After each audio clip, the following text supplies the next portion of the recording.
কল্পনা করুন এমন এক গাছের কথা যা মাটির পুষ্টিতে সন্তুষ্ট নয়, বরং নিজের আহার জোগাতে ফাঁদ পাতে পতঙ্গ শিকারের। রূপকথার গল্পের মতো মনে হলেও রাজধানীর একটি নার্সারিতে বিক্রি হচ্ছে এমন সব রোমাঞ্চকর কার্নিভোরাস প্লান্ট বা মাংসাশী উদ্ভিদ। নিপুণ কৌশলে এরা কীটপতঙ্গ শিকার করে মুহূর্তেই হজম করে নিতে পারে।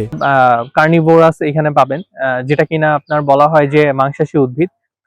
এটাকে মাংসাশী উদ্ভিদ বলা হয় বিকজ হচ্ছে এটা কীট পতঙ্গকে গ্র্যাব করে নিতে পারে। ফর এক্সাম্পল মশা জাতীয় যে ছোট ছোট পোকামাকড়, এগুলোকে আসলে এই গাছটা গ্র্যাব করে নিতে পারে। খুবই কিউট একটা প্রজাতির প্ল্যান্টস। এটা যদিও মানুষের কোনো ক্ষতি করে না। পড়াশোনার ফাঁকে আড্ডা বা অলস সময় না কাটিয়ে কার্নিভোরাস প্লান্টের মতো ব্যতিক্রমী গাছ বিক্রির অনন্য উদ্যোগ হাতে নিয়েছেন কয়েকজন উদ্যমী যুবক। সহস্রাধিক প্রজাতির গাছের সমন্বয়ে গড়ে তুলেছেন নার্সারি। এখান থেকে কেবল দেশের বিভিন্ন প্রান্তে চারা সরবরাহ করা হয় না, বরং অসুস্থ গাছের প্রাণ ফেরাতে কাজ করেন তারা। শহরের যান্ত্রিক জীবনে শখের বাগান করতে গিয়ে অনেকেই বিপাকে পড়েন গাছের রোগবালাই নিয়ে। ঠিক তখনই ডাক পড়ে গ্রিন গেস্টের বৃক্ষ চিকিৎসকদের।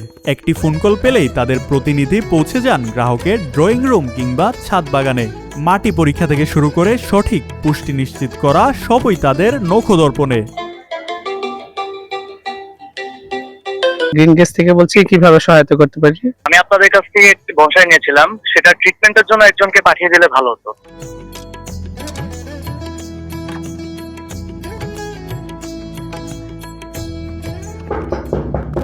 গ্রিন গেস্ট থেকে আপনাদের বনসাইয়ের যে প্রবলেমের জন্য আমাদেরকে জানানো হয়েছে, আমরা ওটা ট্রিটমেন্ট দিতে আসছি।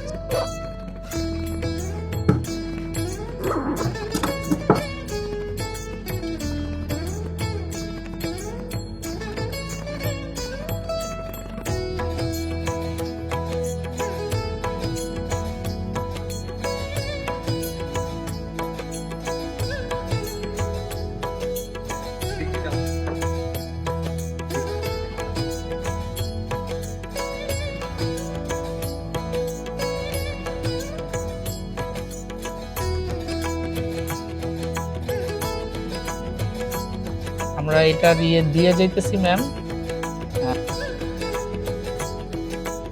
সাধারণত নার্সারি থেকে গাছ কেনার পর ক্রেতা ও বিক্রেতার সম্পর্ক সেখানেই শেষ হয়ে যায়, কিন্তু গ্রিন গেস্টের ক্ষেত্রে গল্পটা একদম ভিন্ন।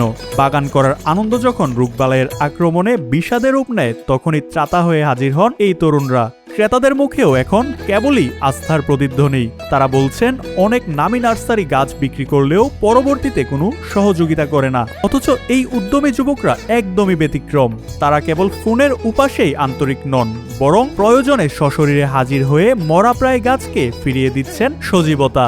গ্রিন গেস্ট থেকে একটা প্ল্যান অর্ডার করছিলাম। এখন আমার এটার ভিতরে একটি সমস্যা হয়েছিল, আগাছা হয়েছিল। ওইটা সার্ভিসের জন্য আমি ওখান থেকে আবার ওদের সাথে যোগাযোগ করে লোক আসছে, ওরা আবার আমার এই জিনিসটা যেভাবে কাজ করে দিয়েছে, ওদের উপর আমি অনেক সন্তুষ্ট। পছন্দের গাছটি খুঁজে পেতে কিংবা গাছের যে কোনো সমস্যায় পরামর্শ নিতে এখন আর সশরীরে নার্সারিতে আসার প্রয়োজন নেই।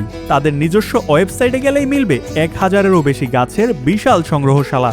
মাত্র কয়েক ক্লিকেই দেশের যে কোনো প্রান্ত থেকে আপনি অর্ডার করতে পারেন আপনার প্রিয় চারাটি।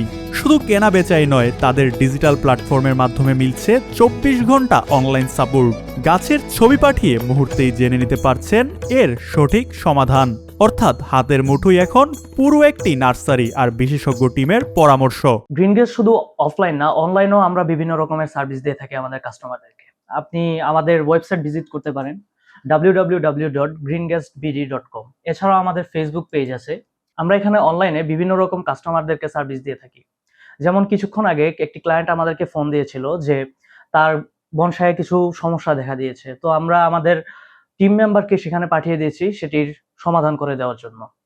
এছাড়াও বিভিন্ন রকমের মানুষ শুধু বাসার জন্য নয়, কর্পোরেট বিভিন্ন কোম্পানিও আমাদের সাথে যোগাযোগ করে থাকে বনসাই নেওয়ার জন্য। আমরা তাদেরকেও বনসাই দিয়ে থাকি এবং বিভিন্ন রকমের ইনডোর প্ল্যান্টসও আমাদের। এছাড়াও আপনারা যদি আমাদের গার্ডেন ভিজিট করতে চান, তাহলে আপনি আমাদের এই গুগল লিংকে ফলো করতে পারেন।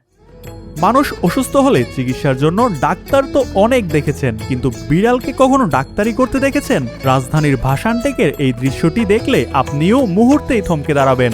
যেখানে মানুষই গাছের যত্ন নিতে ভুলে যায়, সেখানে বিড়াল যেন গাছের প্রতিটি চারার অতন্দ্র প্রহরী। গ্রিন গেস্টে আমরা গাছের পরিচর্যা যেভাবে করি, এখানে এই গাছের পরিচর্যা দেখার জন্য, আমাদের গাছগুলোকে দেখার জন্য মানুষের আনাগোনার পাশেও কিন্তু পশু পাখিরও প্রচুর আনাগোনা রয়েছে, যেমন বিড়াল এবং কুকুরের। এই বিড়াল এবং কুকুরগুলো আমাদের যখন আমরা গাছের পরিচর্যা করি, তারা এই পরিচর্যাগুলো এসে দেখে এবং দেখে তারাও শিখে যে গাছের কিভাবে চিকিৎসা করতে হয়। যেমন যখন আমরা এখানে যখন কোনো একটা গাছের পাতা যখন নষ্ট হয়ে যায়, তখন আমরা ফেলে দিই গাছের পাতাটা। তো তখন কি করে, এটা দেখে সেই বিড়ালটাও এটা শিখে সেই গাছের কাছে যায়, সেই গাছে যখন কোনো একটা পাতা নষ্ট হয়ে যায়, সেই গাছের পাতাটাকে মাথা দিয়ে নেড়ে ফেলে দেয় কিংবা কামড়ে ছিঁড়ে ফেলে দেয়। তারা যেভাবে এখন চিকিৎসা করা শুরু করে দিয়েছে, গাছে যেভাবে পরিচর্যা করা শুরু করে দিয়েছে, তাদেরকে দেখে এখন মনে হয় যে তারা এখন সার্টিফিকেট বিহীন গাছের চিকিৎসক হয়ে গিয়েছে। বিড়ালের সেই মায়াবী পাহারা আর তরুণদের জাদুকরী ছোঁয়ায় বেঁচে থাকুক আমাদের চারপাশের প্রতিটি সবুজ প্রাণ। প্রকৃতি আর মানুষের এই নিবিড় সখ্যতাই হোক আগামীর সবুজ বাংলাদেশের প্রকৃত প্রতিচ্ছবি।